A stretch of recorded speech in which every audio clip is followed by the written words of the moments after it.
Well, we're on to the final segment of this morning's edition of News and Views on this day of Juma, and we trust and hope that you're going to have a wonderful Juma ahead. But what is important to understand is some of the critical issues that have been impacting on us as communities. And I covered this on Wednesday night, where we looked at this whole question surrounding undocumented migrants and the impact that this is having. And we know that, a number of businesses have been impacted. And also in terms of our places of worship, we've seen the incident that has taken place in Pietermaritzburg, the incident in Greenside, where 3 Malawians and one of the trustees were arrested. We've heard about incidents in Pretoria. And this has been a call now for people to engage with the government, and the United Ulama Council of South Africa has had the opportunity to engage with the acting Minister of Police, Feroz Kachalia. And I must say that, even talking earlier on with Maulana Ibrahim Bam, saying that, it was quite a fruitful meeting, and the acting minister was very, very understanding. And knowing someone like Feroz Kachali, alhamdulillah, I've had the opportunity of schooling with him. We were actually in the same class at high school, and I know his personality and how he would actually respond. So it was a fruitful meeting. But we are also joined by a member of parliament in the National Assembly, the Honorable Imraan Subrathie. Sheikh Imraan, assalamu alaikum wa rahmatullahi wa barakatuh. Juma Mubarak to you and welcome.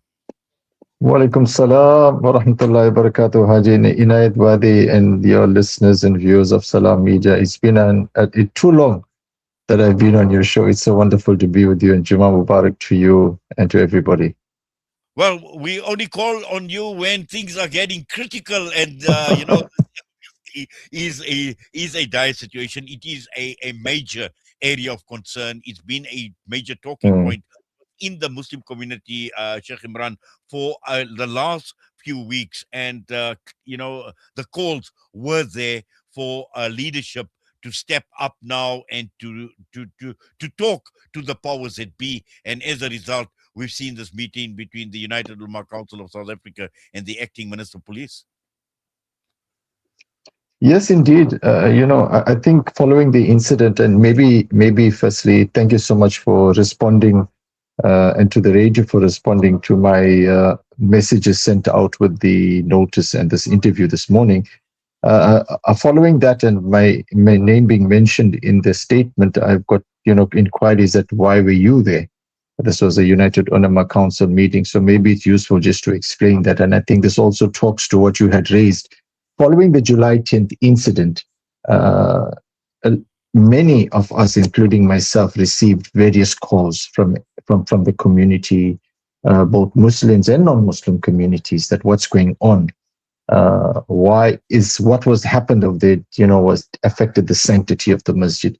And in response to that, alhamdulillah, immediately I reached out to Minister Kachalia as part of my oversight, as part of my responsibilities as a public servant, to immediately lift and elevate the concern of my constituencies that reached out to me.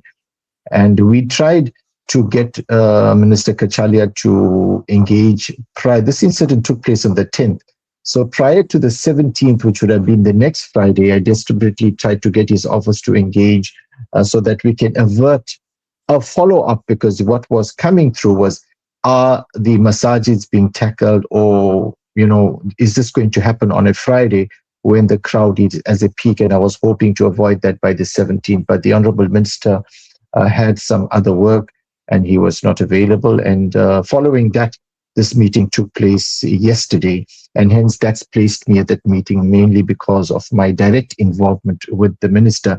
But parallel to my engagement and simultaneous to that, independently of me also, alhamdulillah, United Ulama Council had also then submitted a formal letter to the minister expressing their concerns and seeking an audience. And therefore, that placed both United Ulama Council and myself at the same meeting. So I thought it's important just to give context so people can understand why MP Subrathie was at the meeting and maybe somebody else was not at the meetings, simply because I had immediately lifted and elevated that.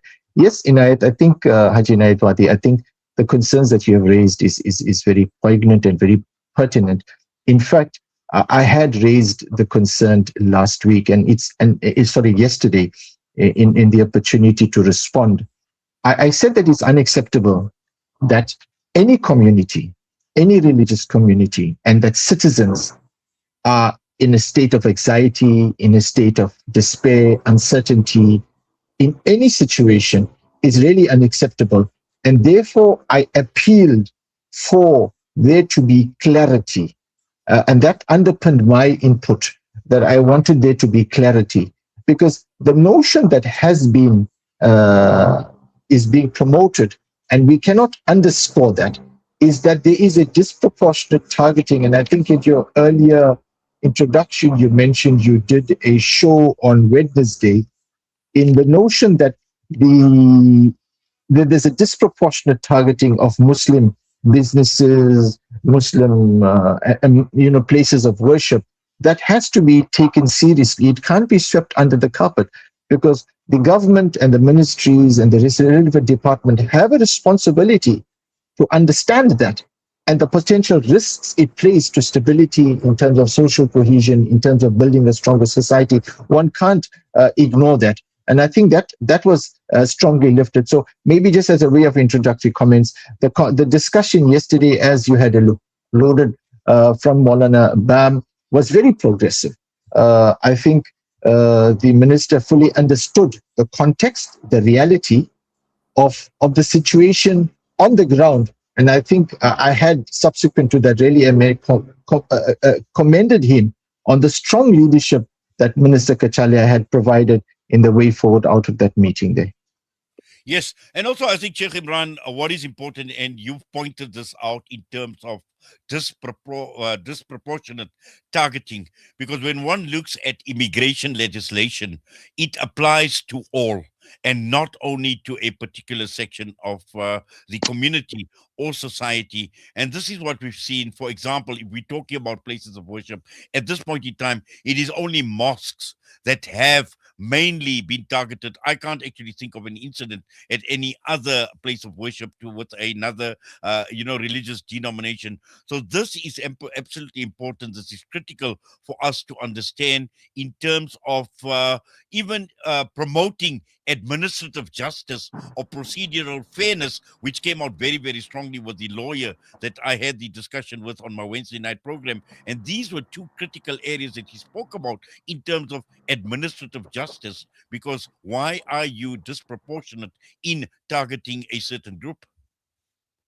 Yeah, again, I had left it that, part of my duties, Haji Naid, is I carry out what you call an oversight role. An oversight role is to ask the tough questions, to hold ministries and departments responsible. Firstly, we must understand that the police services and any other government department have a responsibility to carry out enforcement.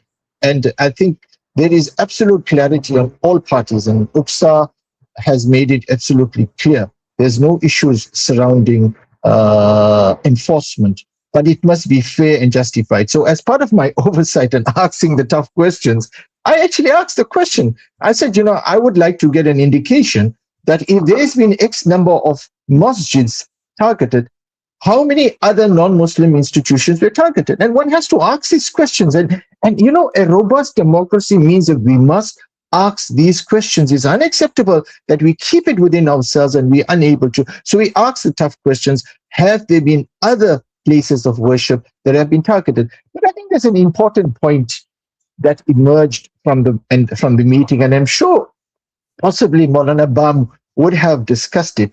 And that is this notion. And again, earlier before I joined your show, I looked at the Facebook post of the Department of Police where the statement is appearing and the comments that are coming through. And this notion and this narrative that places of worship, and in particular masjids, are housing illegal immigrants is a false narrative. It's an incorrect narrative, and it must be rebutted. There's no place of worship in South Africa, be it a temple, a synagogue, a church, a masjid, or any other place of worship, which any leader, any priest, any pandit, any rabbi, any pastor, any imam will willfully willfully house illegal immigrants. Places of worship are places where people come to pray. There is no one standing at the entrance checking your paperwork, checking whether you are illegal or illegal. People come there to pray. Whether you pray 5 times a day or whether you just go on once a week to pray in a church, that is your religious obligation that you're fulfilling. And no custodian of that religious institution does any check. So now, therefore, having established that, it would be, in my view, unfair to say and to make this point and to promote this false narrative that places of worship, and in this context masjids, are harboring illegal immigrants. No, and I think that must be made absolutely clear. It is not the responsibility, it's never been a responsibility, an expectation of the imam or the presiding officers or the committees of any place of worship to go and do documentary check of those people. Unfortunately, if illegal immigrants have come to any place of worship, it's as a result of a breakdown in the overall system of border control that they are here. That is a separate question we need to have. But I think it's important that we make it very clear that masjids, the places of worship in general, and masjids in particular, are not harboring illegal immigrants. They come there to any place of worship to fulfill their godly and religious responsibility.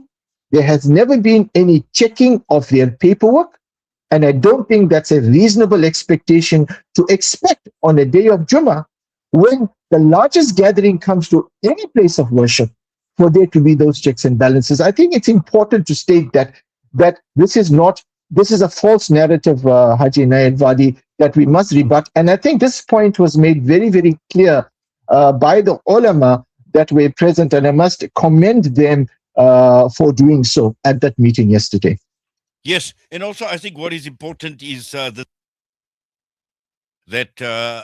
they spoken about in establishing from representatives from UXA and the SAP's operational environment, and at the same time reinforcing, safeguarding the dignity and sanctity of places of worship, and also in terms of the law as well, to contribute to greater consistency in policing practices. And the reason why I'm talking about policing practices is 2 weeks ago, I had an interview with the Greenside Masjid incident where the lawyer, Yusha Tayyib, who was my guest, made a statement in terms of how these practices are taking place. He mentioned the term gangster mentality on the part of the police and the authorities, accompanied by Home Affairs, whoever that had basically accompanied them. Now, what I'm saying is, if they come in with this type of mindset, and Maulana Bam alluded to this morning as well, especially on a platform like a Juma platform, you're opening yourself to confrontation, and things can get very, very ugly when this type of attitude or mentality is adopted, Sheikh Imran. Yes, indeed. I think what came out very clearly yesterday has been that we cannot be, we have to be pragmatic and practical. And having established what I just indicated, that any place of worship may include congregants who come there that are not properly documented. And we've established that's not a fault of the imam or the priest or anybody. We've established that. Now the question arises then, how are you going to deal with that reality that they could be there? And this is where the first notion, there cannot be a disproportionate targeting of masajids, simply because you see so many Malawians who come from Malawi, maybe, and Malawi is a lot of Muslims. And in Africa, generally, there are a lot of Africans. I think it's 500 million African Muslims in Africa. So one would therefore, if you apply the numbers, a large proportion of the immigrants would be of the Islamic faith. So it would not be unreasonable, therefore, to expect a large congregation of foreigners in a masjid. But I think the critical question is, and whilst we all subscribe to respecting religious places, etc., the reality is, as you alluded to, in implementation, Haji Naid Wadi, that hasn't happened, and we must acknowledge that. Be it in two scenarios, be it where the officials now have to control a massive crowd that's going in and wanting to do their own enforcement. One can understand that there may be challenges over there. And then there's a second aspect where there's a more controlled enforcement, where you're going in Imran, with, can I yes, just stop you there on the second aspect, please? Because I know I would like to sure, engage you more, but okay, I need to obviously respect the ad break. So we just want to pay a few sure, bills. We'll come back and we'll talk sure, about the second aspect. If you could hold that thought, please. of course. Shimmer, sparkle, captivate. Nothing less than a masterpiece. Droplets of gold inspires precious design. Platinum bursts with intricate freshness, and every pure diamond becomes more than just a girl's best friend. Voda Gold Gem Jewelers, where timeless dreams become a reality. Come to us. We tailor-make designer gold, platinum, and diamond jewelry. Trade in or remodel your old gold. Clad yourself with classy name-branded watches. We offer insurance valuation and free zakat calculation. Visit us at 534 Ridge Road, Overport, or call 031 208 9142. Voda Gold Gem Jewelers, manufacturers of fine gold and diamond jewelry.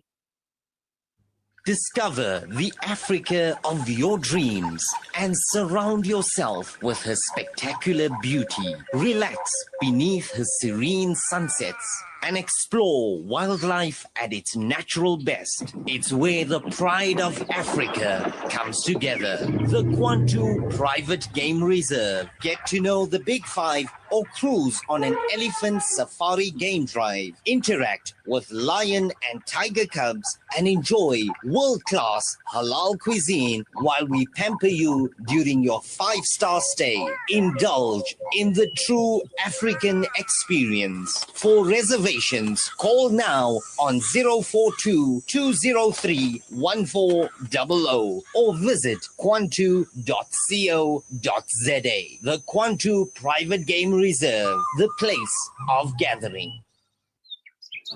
When the perfect blend of stylish decor, exquisite halal cuisine, and warm hospitality come together, it could only mean Al Bayt Lodge, your true home away from home. Al Bayt is the ideal heaven for families, business people, and tourists with its 4-star family rooms and other luxurious facilities, conveniently situated close to Port Elizabeth Airport, the beach, and other amenities. Your stay will be truly unforgettable, as you'll be taking home lasting memories of the warm hospitality, the serenity and tranquility that Al Bayt has to offer. For reservations, call 041 583 6415 or visit www.albaytlodge.co.za. Somewhere in Africa, women wake before dawn, not to pray but to walk, hours across dry land just to bring water home every single day. This August, Africa Muslims Agency invites families to The Source, a charity market where every purchase helps bring clean water to Africa. Join us at The Source on the 1st of August, 10 a.m. to 10 p.m., 31 West Street, Houghton. Shop, gather, give. Rejuvenating media day by day. This is Salam Media.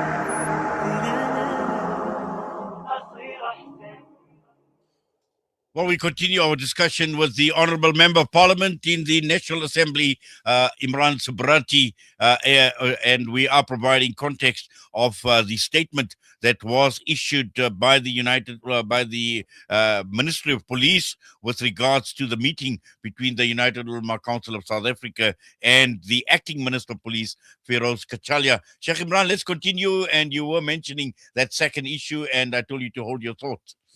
Yes, so I mentioned the first point is where SAPS now has to control a large group, and one can understand sometimes that can be quite difficult. We noted that in many of these marches, be it to masjids or anywhere else, the SAPS presence is there, but it does become challenging for them to control the crowds. And unfortunately, we've seen officers were mocking in, especially in this law enforcement, going into shops and doing their own thing, and these are not enforcement officials. So that's the first type of responsibility SAPS has. The second one is where there's more organized enforcement, where SAPS now has to go in with proper officials, etc. So what I'm saying is that what's important, Haji Naid Wadi, and this point must be emphasized and was emphasized, is that if these are not managed professionally, then these places, masjids or any places of worship where there is a disorganized, disrespectful way of enforcement, then becomes flashpoints in the areas. And if it's not properly managed from the outset, we could be setting a precedent and a wrong precedent. And we have enough challenges as a country already. We do not and must not create more challenges. So that means, otherwise, we're going to radicalize enforcement. I mean, if a member of our public sees a law enforcement official, whether it's a SAPS official or anybody else from immigration, just walking in there with the media present, taking videos with disrespect, what message is it going to set to ordinary South Africans that if officials can do this in this manner, it is going to radicalize what should have been organized enforcement? So I think that's an important point. So maybe the way forward, how then do we deal with that? In my responses, I did indicate it that one is to say to, every official knows that we are supposed to respect a place of worship, but clearly that is not happening in the cases you have alluded to. So what is needed, I had insisted, was establishing what I would call a subcommittee. And I think in the statement, in the way forward, the minister would have called it a task team. That then includes officials both from UCSA and from the SAPS. And that committee and that task team, as the minister, as it is now called, that task team must decide on areas such as protocols. What are the protocols and procedures? That also comes with the element of training of the officials, of the respect of the place of worship. Then also there must be some level of conversation around a debriefing. If we went, and this task team must include officials, possibly have officials, national officials, provincial officials. There must be some element of debriefing. If you went to a particular masjid, what informed your going to that masjid? What was the result of that masjid? The idea behind this task team ought to be, ought to be to build public trust. To say that, listen, and I think you have been speaking about how then does policing take place in places of worship. I think without a properly structured, shared information platform where where any enforcement just rocks up in any place because you just suspect there may be this, given the fact that I have just alluded that in any place of worship, in any shopping mall, in any other place where there's locals and foreigners, you're going to find in that basket of people that don't have proper documents. So what I'm saying is that if we are going to be doing policing of places of worship, the task team established by the minister is critical so that we bridge this gap, we close the mistrust that is growing, and that we enhance communication. There must be proper debriefing. Then I think people will start to be better informed. And I think this type of mitigation measures that are being suggested and inshallah must be implemented will avoid creating flashpoints, will avoid creating uncertainty, will avoid creating fear, intimidation in law enforcement. We all want to have a country in which there's proper laws, there's proper immigration. I think there's no single South African that does not want that. There's no single Muslim, if Muslims are under spotlight, that does not want that. But what I think the meeting managed to achieve, guys, let's do this in a manner that builds public trust, in a manner that is not only preaches, but is genuinely seen to respect places of worship. If you have to go into a place of worship, there should be a protocol that is followed, and you should be genuinely have been seen by that congregation that you honored and respected that place of worship when you came to carry out your constitutional responsibility. Well, and just finally, Sheikh Imran, I know this task force has been formed, and this is we're talking about UCSA and and SAPS at this point That's in time. correct. But again, should we be limiting this to only these two groupings? Because I feel that there are many other people. We've got legal teams that can contribute, that understand the law, that understand immigration law, that understand the breaking of the law. What I'm saying is these are people, and also together with SAPS, Remember, there are other government departments that are involved. So if we're talking about a task team, you're talking about a task team that should ideally comprise of the likes of Home Affairs, the likes of the Ministry of Justice, because people are being fined and they're being arrested. Also, the Ministry of Justice needs to come in. So there are so many other players, that are involved. And this is the reason why I'm saying is when we're looking at an approach, this approach needs to be across the board and making sure that all players that are impacted, that are affected, possibly even people from the business community, because there are individuals, businesses that are being targeted as well. So this is what I'm saying is when we're talking about a task team, it needs to basically look at the complete picture and not just look at one aspect in isolation only. I agree with you, Haji Naidwadi, that it cuts across various ministries and departments. I mean, you may know, and your listeners may know that heading up to June 30, there was an IMC established, an inter-ministerial committee established that was headed, I think, by the Minister of Justice, that would have included members from Home Affairs, from SAPS, from Justice, etc., to really deal with the issue of the immigration crisis we're facing. We're heading up to June 30th, and I think we should firstly appreciate and acknowledge the efforts that government has put in and how everybody came together to really avert what was expected to be a crisis on June 30th. So we've seen that when we work together as a collective, the outcome is far greater. So yes, I definitely align with the thinking that there needs to be this type of broader based consultation between other departments. I mean, some of the ministries that come into the space will be, for example, employment and labor, and we know what's happening right now. There's this enforcement, there's this LLE group in Durban, labor law enforcement. It's not a legitimate or a lot of government enforcement. It's a self-formed. It's not. They can't walk into shops, so there needs to be part of it. Of course, as you indicated, Home Affairs, of course, justice, and then also small business and business development. That's another aspect. So I don't know whether all of that can be done here, because then also it makes the group too big.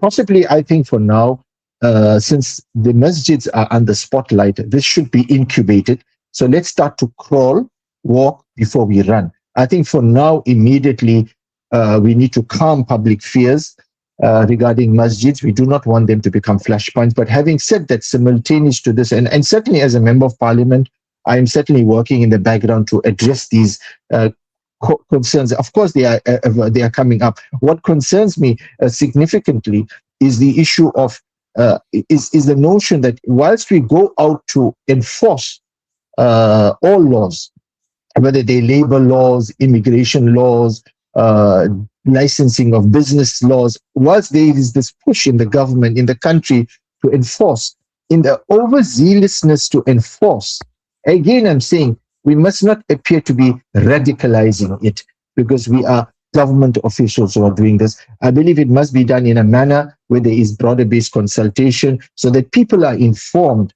and that will then necessarily require different other parties coming in, working with government departments, say, listen, guys, we think this area needs to be looked at. And I think maybe the other important point I wanted to make is that when you sit on the ground and in your constituencies and you listen to people, I think there also needs to be some level of education. For far too long, we've had laws, but they haven't been enforced. So one can't, whilst one can blame the businesses, etc., for not enforcing laws, one also has to ask the question, but there wasn't a big push on enforcement. So I think there needs to be a level of training and conscientization of people, almost a back to basics. And we say to people, listen, guys, you need to get your act together. And because what I'm finding coming in right now is small businesses. You get not even a small business owner, a person who has a stall in a market that, for example, has been selling masala in a sealed container that, you get these sealed masalas. There's no raw food. It's just masalas in a seal. Suddenly now, I got a call, MP, I've been whacked with a 5,000 rand fine because I don't have a license for selling food. And I told them, but this is not food. This is just masalas in a sealed container. So no, it's food. You're going to get wet 5,000, and then you don't have this water. You're going to get 5,000. He says, I'm a small stallholder. How am I going to survive? So what I'm saying is that, in my view, that small stallholder should be educated that, listen, your masala falls within the definition of food. We're giving you 1 month to license your business, failing which they will be fined. I think that is the more pragmatic and the more realistic approach our enforcement should follow. So we don't kill the economy, so we don't create a bridge and a divide between citizens and between government departments. Well, Jazakallah khairan for that, and also for your time with us, Haji Imran. It's been an absolute pleasure, as always, having you with us right here on Salam Media. We wish you all the best. Have yourself a great Juma as well, inshallah. Assalamu alaikum wa rahmatullahi wa barakatuh. Wa alaikum salam wa rahmatullahi wa barakatuh. Jazakallah once again, Haji Saf, for having me. I look forward to being on your show more often and not once in a blue moon. Thank you so much, and Juma Mubarak to you as well.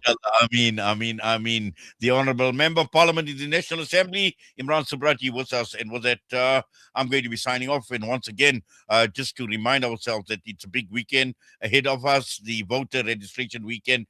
Many masjids right across the entire country will be obviously talking about it at the very least, but also there are masjids who will be setting up tables to encourage people to register to vote. But also remember and remind ourselves of our obligations as far as Juma is concerned, in taking full advantage of the blessedness of this day, the recitation of Surah Kahf, the abundant durood to our beloved Master Nabi Muhammad sallallahu alaihi wasallam, sending salam and salutations to Nabi sallallahu alaihi wasallam. Let us do that, and let us get closer to Allah subhanahu wa ta'ala. Let us raise our hands in dua that Allah ta'ala protect us, Allah ta'ala guide us as well. And also in terms of our religious institutions, our masjids, our madaris as well, that Allah ta'ala make it easy for the Muslim Ummah, particularly at a time when there are certain fears, and those fears are real because the signs are there, particularly with regard to certain signs regarding Islamophobia. And I think let us make sure that we do whatever we can to engage with the authorities within the law as well. Stay within the law, don't break the law as well, and let us learn to and as Imraan Subrathie mentioned, educate ourselves in terms of what the law of the land has to say. With that, I'm signing off from myself and the team. Assalamu alaikum wa rahmatullahi wa barakatuh.